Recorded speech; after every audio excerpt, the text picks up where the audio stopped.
Hello my dears, welcome or welcome back to my channel. So today's deep dive topic is why are people leaving the left? So this video was actually inspired by one of you. So under my recent community post, Tom wrote, "It's weird. A lot of mainstream views these days make me feel conservative. In all actuality, I'm not. I'm just reasonable and logical." To which Mia replied, "That's the story of many. So many people have become conservative, but their views would have been considered moderately left-wing less than 10 years ago." The reason why this stood out to me is because it reminded me of all of the videos that I've been seeing recently on YouTube, where people are sharing their stories about how they left the left and became more conservative. And what I found really interesting is that a lot of the people in these videos were very young. So there's two reasons as to why this struck my curiosity. So the first is that young people are typically the most liberal. So it was very weird for me to see them becoming more conservative. And the second reason is that when I watched their videos and I listened to them discuss their views and their perspectives, they didn't sound conservative. They sounded very liberal still. So it kind of got me curious as to why they don't feel as though they can identify with the left when many of their views that they were expressing in the video have always traditionally been understood as being from the left. And so that's what this video is going to be today. I'm going to be doing a deep dive and sharing with you my theory as to why people are suddenly becoming conservative. And within this video, I will be referring to the left as the progressives, and I will be referring to the right as the conservatives. So to understand how we got here, we first need to understand the temperament of progressives. Now, in my personal opinion, I do not believe that progressives are inherently bad. In fact, I think that it's healthy for a society to have the two perspectives. Maybe I'm young and naive, or maybe just idealistic, but contrary to what a lot of people on the far right say, or what a lot of people on the far left say, I do actually believe the left and the right can coexist. Many of us have heard about this culture war that's happening at the moment between the left and the right. Now, many portray it as though it's a fight between the left and the right, but from my observations, I honestly think it's more so about extremism than it is about the left and the right. Because yes, the far right and the far left detest each other. In fact, they actively want to destroy each other because in their worldview, there is no way that they can coexist. But not everybody's far right and not everybody's far left. In fact, I would argue that most people are moderates. Most people would probably align themselves as being moderately conservative or moderately liberal or center left or center right, however you want to call it. And these two sides, from my observations, get along just fine.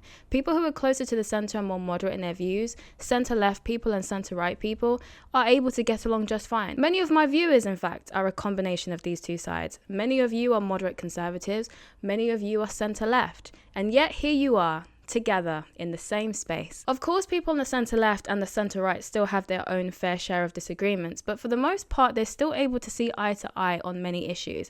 And this is why I don't buy the narrative that the culture war is about the left and the right. The culture war is actually about the far left and the far right, and that's because they are the loudest voices. My God, they're so loud. The problem with the far left and the far right is that they're both the extreme ends of both perspectives, and they're also very, very set in their ways, and therefore they're not open to hearing out their opposition. These are the two sides that are causing the polarizations, and in some cases radicalizing the people who were previously moderates. This is the reason why you should avoid echo chambers, because if you are in a left-wing echo chamber, it will make you detest everybody on the right, even though not everybody on the right is far right and extreme in their views. And this is also why you should avoid right-wing echo chambers, because it will make you detest everybody on the left, even though not everybody on the left is woke. I do think for the most part, though, people are getting tired of these two extremes dominating the conversation. And to be honest, I think that's probably what the appeal of my channel has been. But anyway, enough of my opinion on the left and the right. Let's get back to the progressives and why some people are turning conservative. Now, as I said before, I don't believe that the progressives are inherently bad. In fact, I do think that we have them to thank for many of the equalities that we've achieved in today's modern society. However, progressives do have one big key flaw, and I'm going to illustrate to you this flaw with a crappy drawing so that you can kind of get a visual idea of what I'm trying to convey. The progressive's biggest flaw is that they view progress as being linear. To the progressive, progress looks like this. It's an upward straight line. So naturally, when you view progress as a straight linear line, you believe that every step you take is headed in the right direction. Louise Perry said something on Chris Williamson's podcast that struck me. She said that progress is actually more like this. It's a hill, which means that there is a final peak of progress, and if you keep on going, you will start to regress rather than progress. Now, I'm going to be using the LGBT as an example to illustrate why I think what Louise Perry was saying was true. So this is our progress hill. right? And so this is where we started. So where we started, we had very, very traditional conservative values. We believed that all men should be masculine, all girls should be feminine. We believed that everyone should be heterosexual, and if you weren't, we'd give you conversion therapies so that you could unlearn your homosexuality. But with the work of the progressives, society moved to here, where we believed that not all men had to be masculine. In fact, it was okay for some men to be more feminine and to wear makeup. And not all women had to be feminine. In fact, it was okay for some of them to be more masculine and like trucks and sports. We stopped giving gay conversion therapy, and we allowed same-sex attracted people to be together, as well as get married and adopt. Many would say that this would have been the peak of progress. But because progressives view progress as an upward linear line, they can't be satisfied, and they wanted to keep moving forward. And that's exactly what they did. And in the process, they started to take us back down the hill that they helped us to climb. And we began to regress rather than progress. Now the progressives say, if you're a boy who likes pink, glitter, and makeup, then you must really be a girl.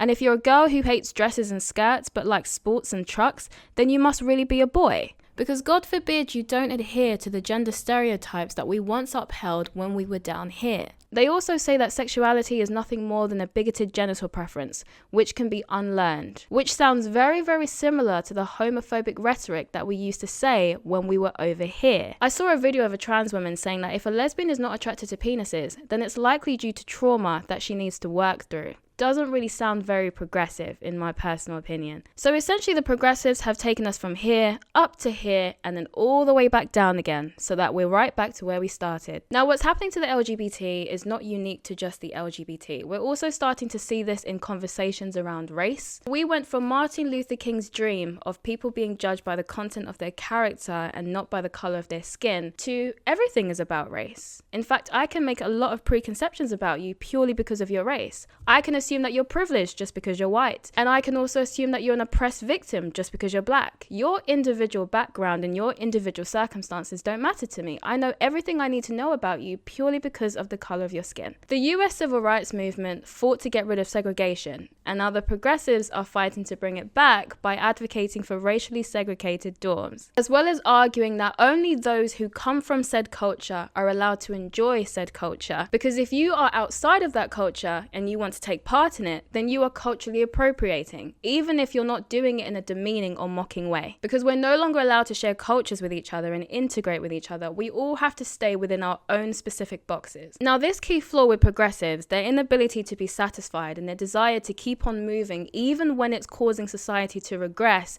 is what I believe is leading to the rise in the modern conservative. Now, the modern conservative isn't exactly like your traditional conservative. The traditional conservative idealizes the past and idealizes traditional values and norms and believes that we should go back to that time. Whereas the modern conservative is slightly different, because the modern conservative is a bit more liberal than your traditional conservative. The modern conservative idealizes the best of the past as well as the best of the present. So they typically have some traditional views along with some progressive views. The difference between the traditional conservative and the modern conservative, I would argue, is that they both idealize different points in history. So the traditional conservative, say, idealizes the late 1960s and how things were at that time.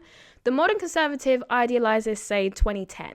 And would like us to go back to how things were around that time. And so this is what I think we're seeing when we're seeing all these young people suddenly identifying as conservatives.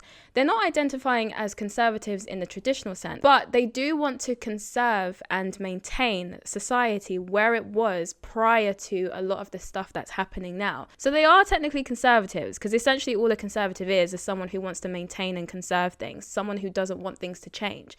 But of course, what they want to not change is more so how society was 10 years ago. So they are both still conservatives, they're just trying to conserve different time periods. There's been many speculations about why progressives seem to not know when to stop with their progress. Some argue that it's because of money, because many of these progressive organizations are government funded or funded through donations. And so when your job is to fight for equality and fix any perceived oppression, what do you do when you run out of inequality or oppression?